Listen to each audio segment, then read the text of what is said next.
Saya ingin bertanya mengenai bagaimana ya cara memahamkan anak-anak bahwa tujuan Allah menciptakan manusia itu untuk beribadah, karena anak-anak khususnya bermain, dan itu yang jadi kendala utama buat ibu-ibu yang masih punya anak kecil. Kalau sudah besar kan mereka sudah mulai paham ya, tapi kalau anak kecil ini lebih susah gitu, Ustazah. Maaf Ustaz. Jadi bagaimana cara kita untuk memahamkan anak-anak kecil ini gitu loh. Kalau lagi main nanti lagi mau mulai mengaji, menghafal Quran, ada temennya manggil, jadi mereka lebih cenderung untuk apa ya gitu, lihat dulu gitu. Itu salah satunya, dan masih banyak lagi yang lain. Kalau disuruh untuk belajar agama, belajar Quran, sulit gitu loh. Lebih senang main dan main. Terima kasih. Assalamualaikum warahmatullahi wabarakatuh. Waalaikumsalam warahmatullahi wabarakatuh. Masya Allah jemaah. Ya, kalau bicara anak-anak itu memang hidupnya main. Jadi anak-anak ini, bagaimana kita mendidik mereka tentang tujuan hidup kita mengabdi kepada Allah Subhanahu wa taala. Tentang tauhid, bahwa tiada yang berhak disembah kecuali Allah Jalla Jalaluh. Tentang bagaimana kehidupan ini akan berakhir, di situ hanya ada surga dan neraka.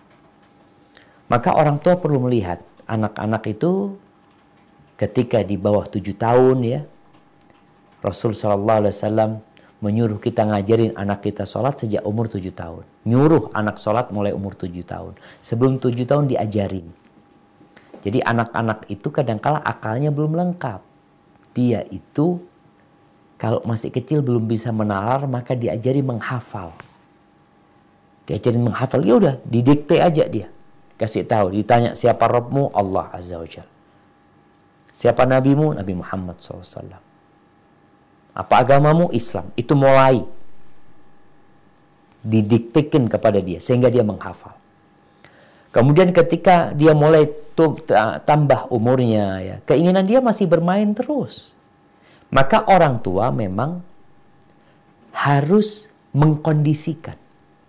Tetap bermain tapi dapat agama.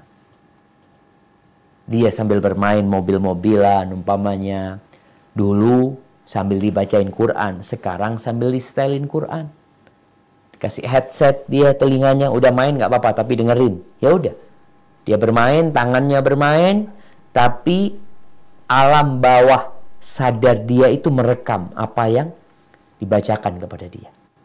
Maka itu menjadi solusi. Bermain tetap. Cuma tolong jangan anak-anak itu hanya bermain handphone.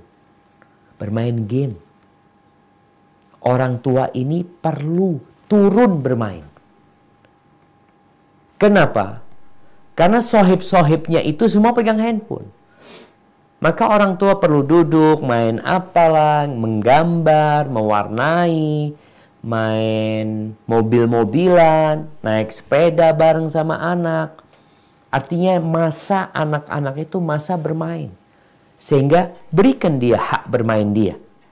Tapi ketika waktu belajar, panggil dia untuk belajar. Dan dalam kondisi belajar pun masih bisa bermain. Jadi ada umur-umur yang memang main-main anak-anak itu. Dan orang tua banyakin doa buat anak-anaknya. Ketika kita bicara ambisi dan visi dan misi kita itu akhirat, maka doa orang tua akan akhirat. Berapa banyak orang tua yang mendoakan anaknya hanya supaya sukses, supaya jadi orang kaya, supaya murah rezekinya, supaya jodohnya cepat datang, supaya sehat. Ini semua urusan dunia. Doakan semoga anaknya beriman. Semoga dikasih ketakwaan, dikasih kesolehan. Semoga dikasih sukses dunia dan akhirat. Bukan hanya dunia. Jadi orang tua mengkondisikan rumahnya. Permainan, alhamdulillah ada permainan-permainan gaya dulu yang mungkin bisa dihidupkan kembali, dihidupkan. Karena kalau sekedar pegang handphone, anak itu nggak capek. Mau 10 jam dia pegang handphone, dia cas, dia bawa power bank, semua dia terus bermain. Sehingga dia nggak lelah. Tapi ketika permainan itu ya anak kena diajak main petak umpet ya, main olahraga di rumah atau apa. Berikan permainan-permainan yang positif karena memang anak-anak masih perlu permainan. Hadza wallahu a'lam bissawab. Nah.